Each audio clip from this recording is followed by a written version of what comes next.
अस्सलाम वालेकुम guys chemistry भी मैं स्टार्ट करने लगा हूँ। केमिस्ट्री के लेक्चर भी दूंगा अब मैं इंशाल्लाह। तो आप लोग सुने, इंशाल्लाह आपको फ़ायदा होगा। अगर आपकी कोई भी क्वेश्चन हो, क्यूरी हो तो please do ask in my WhatsApp और कमेंट सेक्शन।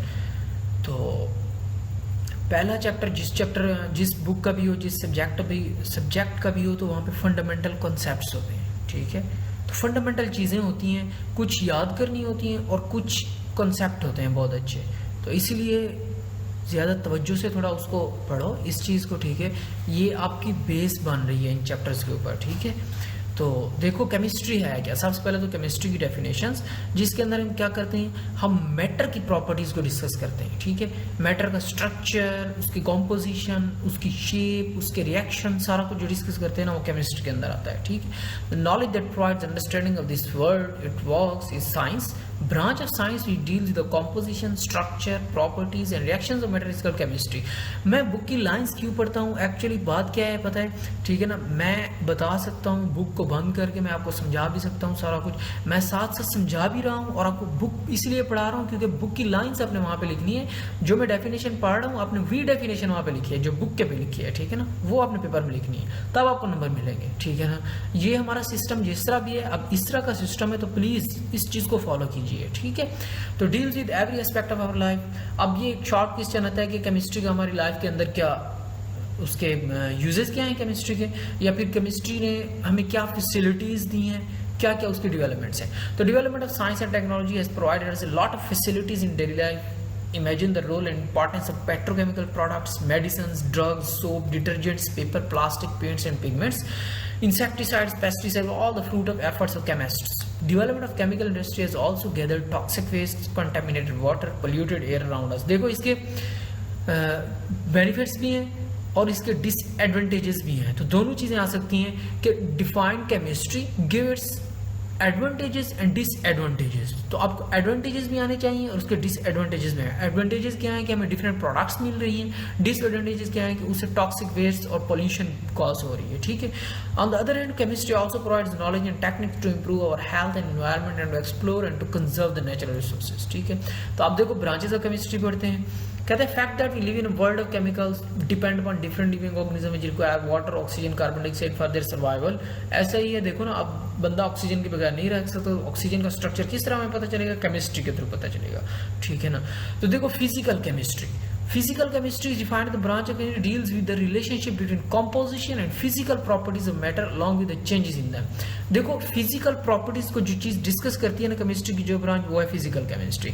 अब फिजिकल प्रॉपर्टीज कौन सी हैं, फॉर एग्जांपल देखो फिजिकल प्रॉपर्टीज ये हैं कि एक चीज लिक्विड में है, सॉलिड में, गैस में, ये उसकी फिजिकल प्रॉपर्टी है। देखो वाटर एज आइस क्या है, सॉलिड है, फिर वाटर लिक्विड है। ठीक है, फिर जब स्टीम में जाता है तो गैशियस फॉर्म में चेंज जाता है। ठीक है, तो फिजिकल प्रॉपर्टीज इंटरकन्वर्टिबल होती हैं। ठीक है, और उसका कोई उसके अंदर केमिकल चेंज नहीं आती। ठीक है, the properties such as structure of atoms और formation of molecules, behaviour of gases, liquids and solids and the effects of temperature और radiation on matter are studied in this branch. ठीक है ना, तो ऑर्गेनिक केमिस्ट्री सबसे ज्यादा important है chemistry की ब्रांच, और शायद आपका चैप्टर भी है इसके ऊपर या शायद सेकंड ईयर में। तो organic chemistry is study of covalent compounds of carbon and hydrogen. ठीक है, that is hydrocarbons and their derivatives. ये ब्रांच स्पेसिफिकली कार्बन और हाइड्रोजन और कार्बन हाइड्रोजन से बने हुए कंपाउंड्स उनको स्टडी करती है बस। ठीक है ना, तो इसमें ज़्यादा और कुछ भी नहीं होता।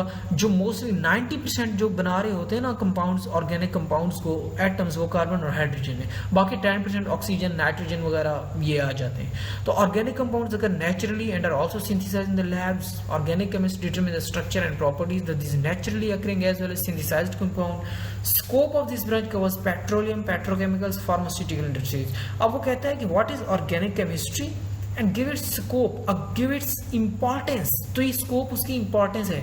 और व्हाट इज गाइस, क्वेश्चन को समझना जो होता है ना पेपर के अंदर, वो सबसे बड़ी चीज होती है। देखो मैं 2-3 क्वेश्चन की ना टाइप्स बता रहा हूँ सेम चीज की। What is organic chemistry, define organic chemistry.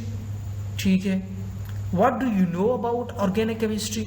तो अब क्वेश्चन को समझना है। अगर वो कह रहे हैं और डिफाइन ऑर्गेनिक केमिस्ट्री, तो आप डिफाइन करो, ठीक है, उसका स्कोप लिखो, दैट्स इट। अब अगर कह रहे हैं कि व्हाट इज ऑर्गेनिक केमिस्ट्री, तो भाई आप क्या जानते हो, आपके बुक के अंदर क्या क्या लिखा हुआ है ऑर्गेनिक केमिस्ट्री का, तो आपको सारा कुछ लिखना है उसके अंदर, कोई चीज़ मिसिंग नहीं होनी चाहिए। जब व्हाट आ जाता है तो व्हाट का मतलब है कि जो चीज़ भी है ना उसके आप उसके अंदर लिखो, ठीक है, और हेडिंग्स बना के लिखा करो, ठीक है ना। ऑर्गेनिक केमिस्ट्री की हेडिंग दो, फिर स्कोप की हेडिंग दो, ठीक है। तो इस तरह करके इनऑर्गेनिक केमिस्ट्री क्या है कि inorganic chemistry deals with the study of all elements and their compounds except those of compounds of carbon and hydrogen. तो इनऑर्गेनिक, ऑर्गेनिक को एक्सक्लूड कर दो तो बाकी जितनी भी केमिस्ट्री बचती है वो इनऑर्गेनिक केमिस्ट्री, ठीक है। तो it has applications in every aspect of chemical industry such as glass, cement, ceramics, metallurgy। अब metallurgy क्या है? extraction of metals from ores, ठीक है। ये MCQs में आ जाते हैं मेटलर्जी में भी, शॉर्ट क्वेश्चन के अंदर भी इसकी डेफिनेशन आ जाए। ओर्स क्या होती हैं? ओर्स होती हैं इम्प्योर फॉर्म ऑफ मेटल्स, ठीक है ना। जब हम जमीन से एक्सट्रैक्ट करते हैं एक चीज़ को तो वो प्योर फॉर्म में नहीं होती, वो इम्प्योर फॉर्म में होती है, कंपाउंड्स की फॉर्म में होती है, ठीक है। जैसे आयरन की प्योर ओर्स होती हैं, ठीक है ना, FeS2 होती है, इस तरह करके। तो फिर उस ओर से हम मेटल को अलहदा करते हैं, प्योर फॉर्म में ले आते हैं, ठीक है। तो ये मेटलर्जी है और इसको कहते हैं।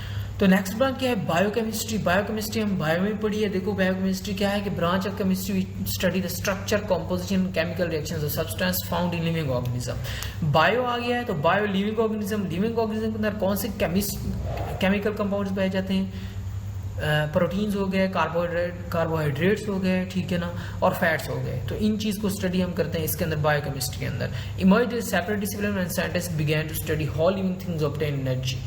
तो एग्जांपल्स ऑफ एप्लीकेशंस क्या हैं बायोकेमिस्ट्री की? Fields of medicine, food science and agriculture, ठीक है। तो देखो हर ब्रांच के अंदर उसकी डेफिनेशन आ रही है, उसकी इंपॉर्टेंस आ रही है और एप्लीकेशंस आ रही हैं या स्कोप आ रहा है, ठीक है। तो देखो इंडस्ट्रियल केमिस्ट्री। इंडस्ट्रियल केमिस्ट्री के अंदर हम ये डिस्कस करते हैं कि जो इंडस्ट्रीज हैं उनका इफेक्ट क्या पड़ रहा है इन्वायरमेंट के ऊपर, ठीक है ना। तो इंडस्ट्रीज के अंदर कंपाउंड जो बन रहे हैं वो कैसे बन रहे हैं, ये इंडस्ट्रियल केमिस्ट्री है। That deals with the manufacturing of chemical compounds and commercial scale. Industrial chemistry deals with the manufacturing of basic chemicals such as oxygen, chlorine, ammonia, caustic soda, nitric acid, sulphuric acid, all these, ठीक है ना। अब इसकी देखो ये इसके applications क्या हैं? Chemical provide the raw materials from many other industries. अब ये इसके एप्लीकेशंस हैं, ये फर्टिलाइजर इंडस्ट्री में soap, textile, agriculture products, paints, papers etcetera, ठीक है। Nuclear chemistry. न्यूक्लियर केमिस्ट्री देखो ये इंपॉर्टेंट ब्रांच है न्यूक्लियर केमिस्ट्री। इसके अंदर हम ऐसे एलिमेंट्स लेते हैं जो न्यूक्लियर एलिमेंट्स हैं। आपको पता है न्यूक्लियर जो है ना, रेडियो एक्टिव रेडिएशन जो इमिट करते हैं एलिमेंट्स। अब आगे दौड़े जाके पढ़ोगे, रेडियो एक्टिव होते हैं एलिमेंट्स, वो रेडिएशन इमिट करते रहते हैं खुद ब खुद, ठीक है ना, वो एटम्स या एलिमेंट्स, ठीक है। तो उनको हम यूज़ करते हैं अपने न्यूक्लियर पावर प्लांट्स के अंदर और उनसे हम एनर्जी गेन करते हैं उन रेडिएशन से, ठीक है। तो देखो कहते हैं nuclear chemistry is the branch of chemistry that deals with the radio activity, nuclear processes and properties. Main concern of this branch is with the atomic energy and it's uses in daily life. Also includes the study of chemical effects resulting from the absorption of radiation within animals, plants and other materials. Vast application in medical treatment, radiotherapy. Cancer में आपने सुना होगा कि भाई आज उसकी chemo है, आज उसकी रेडियो है, ठीक है ना। तो कीमोथेरेपी, रेडियोथेरेपी, ये कैंसर के हैं। तो ट्रीटमेंट के अंदर रेडियोथेरेपी यूज होती है, रेडिएशन यूज होती है, प्रिजर्वेशन ऑफ फूड, ठीक है, स्टेरिलाइजेशन जिसे हम कहते हैं, and generalisation of electrical power through nuclear reactors, ठीक है। तो ठीक है, ओके, फिर अल्लाह हाफिज़, यहाँ तक कर लेते हैं। नेक्स्ट इंशाल्लाह कल पढ़ेंगे, ब्रांचेस भी कर लेंगे और ये टेस्ट योरसेल्फ ये भी कर लेंगे, बाकी जितना आगे होगा वो पढ़ लेंगे। तो ओके, अल्लाह हाफिज़।